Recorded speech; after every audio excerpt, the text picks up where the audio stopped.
입에 거짓말이 없고 흠이 없는 자들이더라. 아멘.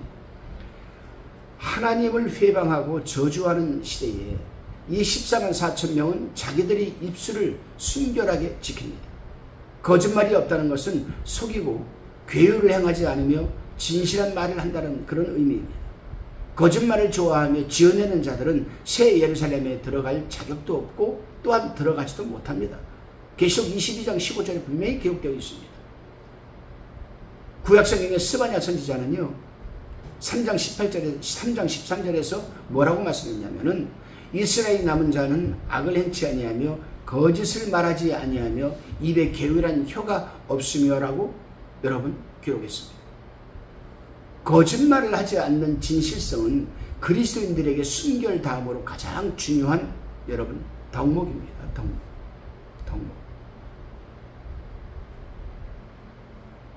성경에 보게 되면은 그리스도인들이 세 가지 덕목과 세 가지 여러분 강목이 있습니다. 3대 덕목, 3대 강목. 그리스도인들에게는 꼭 필요한 것들입니다. 거짓말을 좋아하는 것은 거짓의 악이 사단을 따르는 행위라고 주님은 분명히 말씀하셨습니다. 14만 4천 명은 사단을 따르는 자가 아니라 어린 양을 따르는 자들이기 때문에 거짓말을 할 수가 없죠. 여러분. 그 어떤 처지에서도 주님을 부인하지 않습니다. 그들은 또 흠이 없는 자라고 하였습니다. 베드로는 그리스도를 흠없고 점없는 어린 양으로 묘사했습니다. 베드로전서 1장 19절에서 흠이 없는 것은 사생활이 정결을 뜻하기도 하지만은 인격적으로나 도덕적인 측면에서 깨끗한 것을 뜻할 수도 또 있지만은 자신을 지켜 죄와 세상에 물들지 않는 것을 뜻하기도 합니다. 더구나 하나님이 회방을 당하는 환난 시대에 베드로는 다반사가 아마 될 겁니다. 다반사. 예수 믿는 사람들에게도 하나님을 배도하는 사람들이 많을 거예요. 이럴 때에 흠이 없다는 것은 신앙의 정절을 철저히 지켰다는 의미도 내포하고 있는 말씀입니다. 그들은 짐승의 표를 받지 않고 환난을 끝까지 견디며 믿음을 지켰으니 흠없는 자라고 지금 밝히고 있는 겁니다. 여기서 흠이 없다는 말이 인격적인 결함이 없다는 의미보다는 환난 시대에 신앙의 정절을 지켜 그들이 특수한 사명을 다한다는 뜻에서 우리는 이해를 해야만 합니다. 흠이 없다는 이 원어는 이 구약에서 재물이 흠이 없어야 한다라고 아모스 선지자는 얘기했습니다. 그래서 이 흠이 없다는 원어, 이 아모스는 70인역에서 자주 사용되는 말이기도 합니다. 사명자는 하나님께 드려진 제물과 같은 존재입니다. 14만 4천 명은 어린 양이 어디로 인도하든지 따라갈 만큼 충성스러운 종들입니다. 몸이 없다는 것이 도덕적 완전을 뜻하지는 않을 겁니다. 흠없고 점없는 어린 양이 어디로 인도하든지 따라가는 순수한 면을 강조하는 말씀입니다. 배도와 거역의 정신이 편만한 때에 경건하게 살고자 하는 자들은 그들이 진실과 흠없는 삶이 문화적인 충격일 수도 있습니다. 진실하게 살기 어려운 때에 거짓말하지 않고 흠없이 살 수 있다는 것은 주님의 특별한 은혜가 아니면 할 수가 없는 것이죠. 주님의 특별한 은혜가 임했기 때문에 또 주님의 특별한 은혜를 통하여서 주님의 특별한 섭리 가운데에서 보호하심과 인도하심과 순종하심이 충만하기 때문에 가능한 것이라 우리는 생각을 합니다. 대환난 시대에는 무서운 박해가 있습니다. 여러분, 이런 때에 마음으로 예수를 주님으로 고백하면서도 적그리스도 앞에서 주님을 부인하고 거짓말을 할 수도 있습니다. 누가 그랬습니까? 여러분, 바로 예수님이 12제자 가운데에서 수석 제자였던 베드로가 그렇게 했습니다. 여러분, 주님을 3번씩이나 부인하고 저주하고 맹세까지 하지 않았습니까? 여러분, 그러나 14만 4천 명은 예수와 노를 분명히 할 줄 아는 자들이기에 그리스도를 부인하지 않고 그리스도를 담대히 증거하는 면에서 흠이 없는 자들이라 지금 밝히고 있는 겁니다. 다시 6절 보겠습니다. 14장 6절. 또 보니 다른 천사가 공중에 날아가는데 땅에 거하는 자들 곧 여러 나라와 족속과 방언과 백성에게 전할 영원한 복음을 가졌더라. 아멘. 다른 천사. 또 보니 다른 천사가 이렇게 얘기를 합니다. 본장에는 6천사가 등장합니다. 14장에는 그들은 각각 전할 메시지를 가지고 선포합니다. 그들의 메시지는 서로 연관성을 갖고 있습니다. 우리는 환난 시대에는 하나님은 끊임없이 복음을 전하는 것을 보게 됩니다. 이 환난 시대에도, 환난이 임했어도, 환난 시대에도 이 하나님은 끊임없이 복음을 전하게 합니다.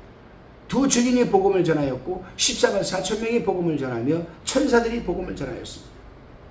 천사들은 하나님을 섬기고 경배하는 임무도 있지만 성도들을 돌보고 하늘의 일을 지상에서 이행하는 대리적 임무도 띠고 있습니다.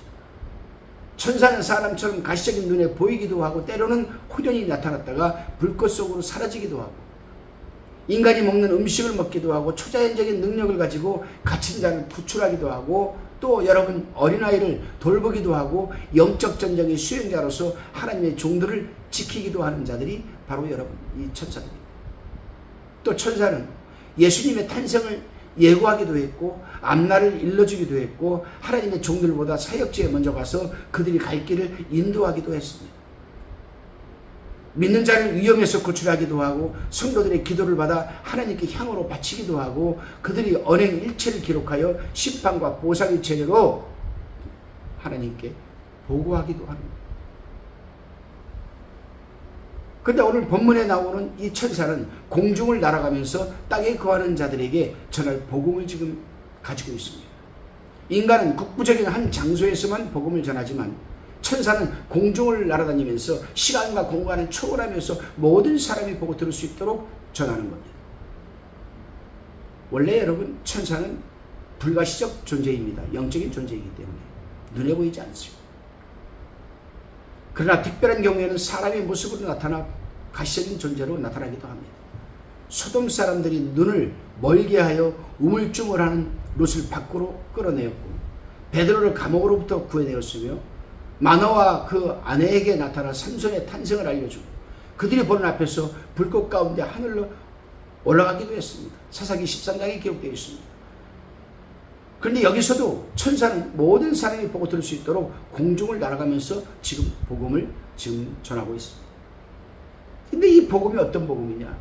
우리는 이 복음을 영원한 복음이라고 합니다. 영원한 복음. 공중에 날아가는 천사는 땅에 거하는 자들, 곧 여러 나라와 족속과 방언과 백성에게 전할 영원한 복음을 가지고 있습니다. 이 영원한 복음은 인종과 국경과 신분을 초월하여서 여러분 세계 모든 사람이 반드시 들어야 할 하나님의 메시지, 즉 임포턴트 메시지입니다. 죽느냐 사느냐, 영벌로 들어갈 것이냐, 영원한 영생으로 들어갈 것이냐, 굉장히 중요한 여러분 복음 메시지입니다. 어떤 이는 마태복음 4장 23절의 천국복음과 마가복음 1장 1절의 예수 그리스도의 복음과 본문에 나온 영원한 복음을 구분하기도 하지만 복음이라는 것은 여러분 예수 그리스도를 통한 구원의 복음밖에는 없습니다. 그러니까 오직 하나예요. 복음은 한 가지입니다. 사도 바울이 뭐라고 했습니까? 내가 전한 복음 이외의 것을 믿는 자들은 저주를 받을지어다. 남을 조장이 아니에요. 맞는 말입니다. 예수 그리스도께서 십자가에 필려 들어가시고 우리에게 죄사의 은총과 구속의 은혜를 주시고 천국과 지옥과 영생과 영벌을 전한 이 십자가의 이 메시지를 변질시켜서는 안 됩니다. 이 복음 이외에는 그 어떤 다른 복음이 없다 이 말입니다. 예수 그리스도 안에 있는 하나님의 구속의 은혜의 복음은 시대를 초월하여 영원히 변치 않는 영원한 복음입니다. 영원한이란 말이 원어는 아이오니온이라고 합니다. 아이오니온. 요즘 뭐 어디 그 자동차 회사에서 아이오니오 5, 아이오니오 그런 차가 나왔다고 그래요. 뭐 모델을 보니까 별로 예쁘지도 않은데 그 차가 아주 그 영원한 차, 영원한 자동차라는 겁니다. 영원한 차 5번째 들어간다 뭐 그런 뜻이겠지요. 그래 오늘 본문에서 말하는 영원한 이 말이 헬라어 원어는 아이오니온인데 영원히 적용될 수 있고 항상 적합하다는 의미로 이 단어가 쓰였습니다. 그래서 아이오니온이라는 이 영원한이라는 이 원어의 뜻은 영원히 적용될 수 있다. 지금 우리가 복음을 들었다. 그 복음을 듣고 예수 그리스도를 나의 구주로 영접하였다. 나는 죄사의 은총과 구속의 은혜를 받았다. 나는 하나님의 천국 백성이다. 영원한 겁니다. 영원한 거. 그 사람 시대에만 적용되는 것이 아니라 영원히 적용되는 거예요. 그리고 복음은 항상 적합합니다. 항상. 항상 좋지도 않고 나쁘지도 않고. 이게 무슨 말이에요? 복음은 좋은 거지 왜 좋지도 않고 나쁘지도 않다고 얘기를 합니까? 예수 믿다가 세상으로 돌아가는 사람들이 한둘이 아니거든요. 그런 사람에게는 그 좋은 것만은 아니거든요. 그러나 14만 4천 명처럼 그 정절을 지키고 믿음을 지키고 영원한 복음에 매여 있는 이 사람들은 아주 좋은 것이죠. 그 사람들에겐 적합한 메시지입니다. 14장 7절입니다. 그가 큰 음성으로 가로되 하나님을 두려워하며 그에게 영광을 돌리라. 이는 그가 심판하실 시간이 이르렀으니 하늘과 땅과 바다와 물들이 근원을 만드신 이를 경배하라 하더라. 영원한 복음의 내용. 세상 사람들은요, 공중을 날아다니는 이 천사의 모습을 보고 아마 신기하게 여길 겁니다. 더구나 그가 큰 음성으로 외치는 장면은 두려움을 아마 자아내기까지 할 겁니다. 그가 전하는 복음의 내용은 이렇습니다. 하나님을 두려워하며 그에게 영광을 돌리라. 이는 그의 심판하실 시간이 이렇으니 하늘과 땅과 바다와 물들이 근원을 만드신 이를 경배하라. 이게 여러분 영원한 복음의 내용입니다. 내용. 이 복음의 전체 내용은 하나님을 두려워하여 그에게 영광을 돌리고 창조자 하나님을 경배하라는 겁니다. 적그리스도와 그의 추종자들이 하나님을 두려워하지 않고 회방하는 것은 참 안타까운 일입니다. 두려움이란 단순한 공포가 아니라 경외하는 마음으로 이어지기 때문에 하나님을 두려워한다는 것은 그의 살아계심과 그의 주권을 인정하는 것이고 하나님을 경외하는 마음을 갖게 하는 겁니다. 그래서 이사야서 8장 13절에 보게 되면 만군의 여호와 그를 너희가 거룩하다 하고 그로 너희의 두려워하며 놀랄 자를 삼으라. 이사야는 그렇게 복음을 전했습니다. 또 마태는 어떻게 복음을 전했습니까? 몸은 죽여도 능히 죽이지 못하는 자들을 두려워하지 말고 오직 몸과 영혼을 능히 지옥에 멸하시는 자를 두려워하라. 사람들이 이 창조자요 심판자이신 하나님을 두려워하지 않기 때문에 죄를 짓는데 담대하고 하나님을 회방하고도 가책을 느끼지 못하고 살아갑니다.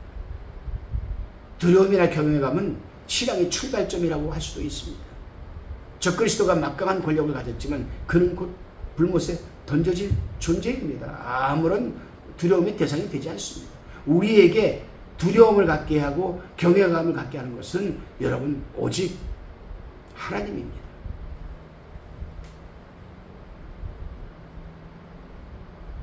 그런 하나님을 우리가 어떻게 섬겨야 되겠습니까? 두려움을 갖고 섬겨야죠. 경외하는 마음을 가져야 됩니다. 사단이 두려워서 하나님을 알고도 모른 척하고 또 알아보지도 못하고 그 결과는 파멸과 죽음이죠. 언제나 악한 세대가 하나님을 두려워하지 않다가 멸망을 당했습니다. 역사가 그렇게 증거합니다. 성경 역사, 세상 역사가 다 그렇게 증거하고 있습니다. 성경 역사에서는 소돔과 고모라 시대가 그랬고 노아 시대가 그랬었습니다.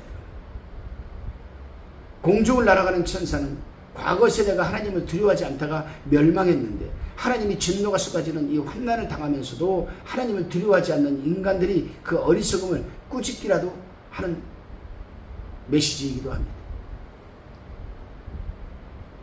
끔찍한 재앙을 당하고도 회개치 않고 여러 귀신과 보고 듣지 못하는 우상에게 절하고 짐승에게 경배하는 인간들을 꾸짖습니다. 영광은 하나님만이 받으셔야 되는 거 아니겠습니까, 여러분?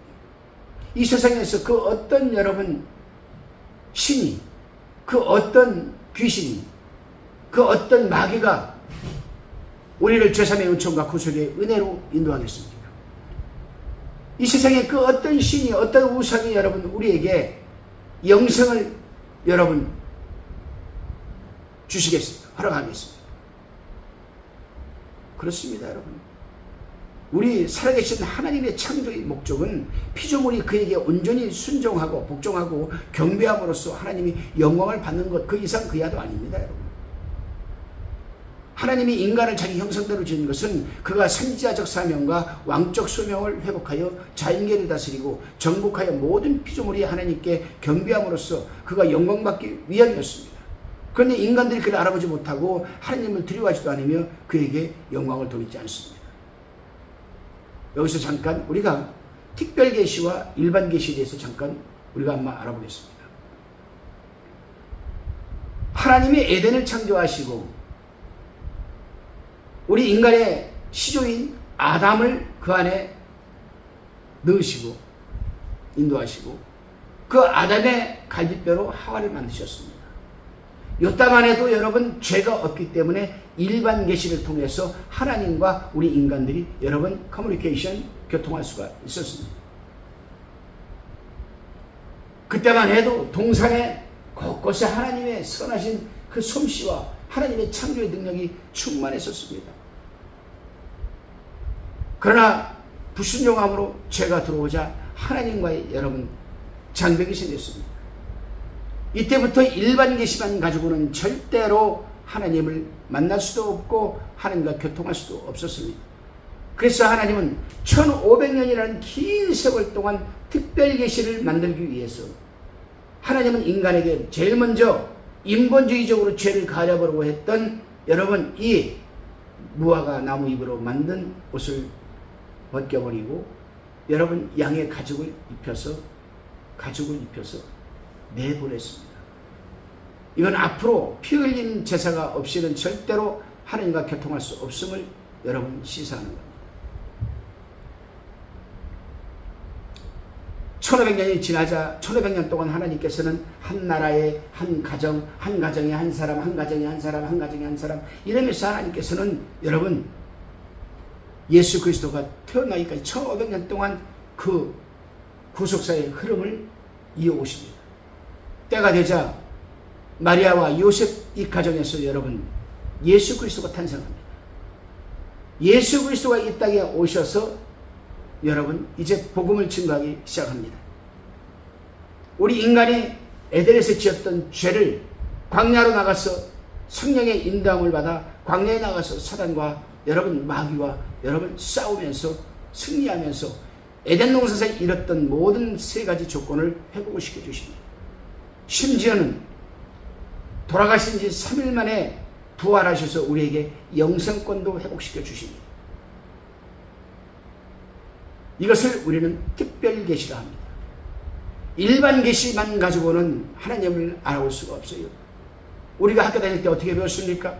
이 세상이 어떻게 만들어졌는가? 빅뱅 원리에 의해서 만들어졌습니다. 이렇게 배웠습니다. 여러분. 사람이 먼저냐? 쉽게 얘기합시다. 닭이 먼저입니까? 계란이 먼저입니까? 당연히 닭이죠. 그럼 계란은? 계란에서 닭이 나오는데? 닭이 먼저요? 계란이 먼저요? 이게 우리 인간의 논쟁의 한계입니다. 결론이 없죠. 그러나 성경은 분명히 말씀하고 있습니다. 하나님이 창조하신 닭이 먼저다. 이게 특별 계시입니다. 따라서 지금은 일반 계시만 가지고는 하나님을 알 수가 없지만 특별 계시인 성경을 통해서 우리는 일반 계시를 바라볼 때 하나님과 교통할 수가 있다는 사실입니다. 이것을 우리는 무엇이라고 합니까? 광의적으로 이것을 우리는 복음이라고 합니다. 그래요 여러분. 로마서 1장 21절에서 23절을 보게 되면 하나님을 알되 하나님으로 영화롭게도 아니하며 감사치도 아니하고 오히려 그 생각이 허망하여지며 미련한 마음이 어두워졌느니 스스로 지혜 있다 하나 우준하게 되어 썩어지지 아니하는 하나님의 영광을 썩어질 사람과 금수와 버러지의 형상이 우상으로 바꾸었느니라. 누가요? 복음을 듣지 못한 사람들이 하나님의 영광을 이렇게 사람에게 돌리고 금수와 버러지 형상의 우상에게 돌리고 결국에 그들은 멸망당할 수밖에 없는 거예요. 바로 이러한 말씀이 여러분 특별계시입니다. 이 특별계시를 말씀을 듣고 하나님의 은혜로 내 마음판에 새기고 들을 수 있는 영의 귀가 열리고 바라볼 수 있는 영안이 열리게 될 때에 일반 다른 계시도 우리는 받아들일 수가 있다는 겁니다. 하나님의 영광을 짐승의 우상으로 대체한 세상 사람들에게 그렇게 어리석은 짓을 하지 말고 살아계신 하나님에게 영광을 돌리라고 권면한 겁니다. 하나님께 영광을 돌리지 않는 것은 그에 대한 거역과 반항을 의미하는 것 아니겠습니까, 여러분? 하나님은 모든 피조물이 굴복할 때까지 끔찍한 재앙을 내리실 것을 지금 여러분 이 14장에서 지금 시사하고 있어요.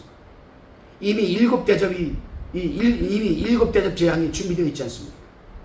일곱째 천사가 나팔을 불고도 대접 재앙을 잠시 보유하고 천사를 통해 영원한 복음을 전하는 것은 그들이 회개하고 뉘우치고 하나님께 돌아오기를 바라는 간절한 마음에서 하나님은 지금 천사를 통해서 여러분 지금 일곱째 천사가 나팔을 불고도 대접 재앙을 쏟지 않고 잠깐 유보시켜 놓고 지금 천사를 통해서 날아다니면서 복음을 전하는 겁니다. 우리 하나님이 이렇게 자비로우신 하나님이에요, 여러분. 근데 이상하죠. 사람이요, 최악의 악한 상황에 처하면 더 사람이 악해지더라고요. 회개하지를 않고. 오늘 본문에서 뭐라고 합니까? 그의 심판하실 시간이 이르렀다라고 합니다. 하나님을 두려워하고 그에게 영광을 돌려야 하는 이유가 여기에서 제시되고 있습니다. 지금 하나님의 심판이 곧 임박해. 곧 지금 대접 재앙이 지금 쏟아질 거야. 일곱 대접 재앙이. 그러니까 빨리 회개하고 인간을 향한 그런 하나님의 간절한 여러분 메시지, 또 인간을 향한 하나님의 영원한 목적은 모든 피조물이 그의 뜻에 굴복하여 하나님의 창조 목적대로 그에게 영광을 돌리는 것인데, 인간들이 하나님을 두려워하지 않고 그에게 영광을 돌리지 않기 때문에 결국 심판을 피할 수 없게 되는 겁니다. 더구나 심판의 시간이 가까이 왔음에도 불구하고 그들을 심판하여 지옥에 던질 하나님을 알아보지 못하는 어리석음을 무섭게 지금 지적하고 있습니다. 천사가 선포한 이 종말론적 심판은 구원과 영생의 필요성을 상기시켜주고 있습니다. 하나님은 어느 시대나 심판이 있기 전에 경고를 했지만 사람들이 그 경고를 무시함으로 말미암아서 멸망을 자초해 왔습니다. 이스라엘의 역사가 그렇습니다, 여러분. 이스라엘의 역사가.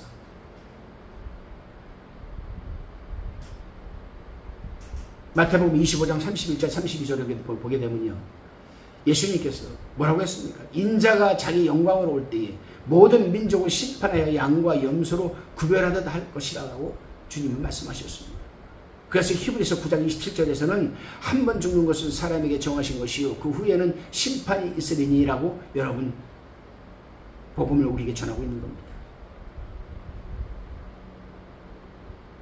베드로후서 3장 7절에 보십시오. 이제 하늘과 땅은 그 동일한 말씀으로 불사르기 위하여 간수하신 바 되어 경건치 아니한 사람들의 심판과 멸망의 날까지 보존하여 두신 것이니라고 했습니다. 또 여러분 유다서 14장 14절 15절 보게 되면 1장 14절 15절 보게 되면 보라 주께서 그 수만의 거룩한 자와 함께 임하셨나니 이는 무사람을 심판하사 모든 경건치 않은 자의 경건치 않게 행한 모든 경건치 않은 일과 또 경건치 않은 죄인의 죽게 거스려 한 모든 강박한 말을 인하여 죄를 정죄하려 하시니라. 그렇습니다, 여러분. 하나님은 천하를 공의로 심판할 날을 작정해 놓으셨습니다. 하나님이 산자와 죽은 자를 심판할 날이 다가오고 있습니다. 바로 그 심판 날이 이르렀으니 하나님을 두려워하고 그에게 영광을 돌리라고 지금 천사는 날아다니면서 지금 복음을 전하고 있습니다, 여러분. 하나님의 심판이 있기 전에 천사를 통해서 영원한 복음을 전함으로써 환난 시대에 아직도 구원의 소망이 있음을 보여주십니다. 만일 구원이 끝나버리고 아무런 소망이 없다면 이런 경고가 아무런 의미가 없을 겁니다. 하나님이 복음 메시지를 통해서 근원과 영생으로 사람을 부르고 계시는 겁니다. 그 어느 시대에도 심판 직전까지 하나님 경고하셨습니다. 구약시대가 그랬습니다, 여러분. 구약의 선지자들이 그렇게 했습니다, 여러분. 그렇지만 이스라엘 백성들은 순종하지 않았습니다. 하나님을 두려워하지 않았습니다. 어떻게 됐습니까? 많은 사람이 죽고 전쟁에 휘말리고 포로로 붙들려 가고 그렇게 되지 않았습니까? 이 마지막 환난만 그때까지 복음을 전하게 하시는 하나님의 자비하심과 그 긍휼 얼마나 감사합니까? 창조자를 경배하라 했습니다. 하늘과 땅과 바다와 물들이 근원을 만드신 이를 경배하라고 천사는 외칩니다. 하늘과 땅, 바다, 물들이 근원을 만드신 이는 우주를 창조하신 하나님을 가리키는 것 아니겠습니까? 천지 대주제이신 하나님을 알아보지 못하고 우상에게 경배하는 것은 멸망을 자초하는 길이며 여러분 미련한 짓입니다. 그러므로 천지를 창조하신 살아계신 우주의 대주제를 두려워하고 그에게 영광을 돌리며 그에게 경배하라는 것이 바로 지금 이 천사가 날아다니면서 맺히는 복음의 메시지입니다. 여러분 우리가 마태복음 4장 8절 이하에서 10절까지 보게 되면요. 사단이 예수님께 천하 만국의 영광을 보이면서 자기에게 경배하기만 하면 이 모든 것을 주겠다고 유혹을 했을 때 예수님이 뭐라고 했습니까 여러분? 단호히 사단아 물러가라. 기록되었을 때 주 너희 하나님께 경배하고 다만 그를 섬기라고 하지 않았습니까 여러분? 그런데 지금은 적그리스도가 경배를 받고 있습니다. 잘못되고 왜곡된 사실을 시정해야 할 필요성을 강조한 겁니다. 하늘과 땅과 바다와 물들의 근원을 만드신 이 창조자 하나님께 경배해야 할 사람들이 한낱 피조물에 불과한 인간을 경배하고 있음을 경고하면서 살아계신 하나님께 경배할 것을 권면하고 있는 겁니다. 하나님의 우주의 창조자이기 때문에 천군들도 천사들도 여러분 경배하는데 어찌 여러분 한낱 인간에 불과한 우리가 하나님을 경배하지 않을 수 있겠습니까? 그래서 느헤미야 9장 6절을 보면요. 느헤미야가 뭐라고 기록했습니까? 오직 주는 여호와시라 하늘과 하늘들이 하늘과 일월 성신과 땅과 땅 위의 만물과 바다와 그 가운데 모든 것을 지으시고 다 보존하시오니 모든 천군이 주께 경배하나이다라고 여러분 기록했습니다. 우리는 네 생물과 24장로와 하늘의 천군이 보좌 앞에 얼굴을 대고 하나님께 경배하면서 그에게 영광을 돌리는 장면을 보았습니다. 모든 피조물의 존재 목적은 하나님을 경배하는 데 있다는 사실을 우리는 잊지 말아야 됩니다. 특히 환난시대 사람들이 은혜의 복음에 귀를 기울이지 않고 우상 숭배로 돌아선 사실을 책망하는 동시에 지금이라도 늦지 않으니 심판의 날이 이르기 전에 하나님을 두려워하고 그에게 영광을 돌리며 창조자 하나님을 경배하라는 준엄한 이 경고를 우리는 마음판에 새겨야 됩니다.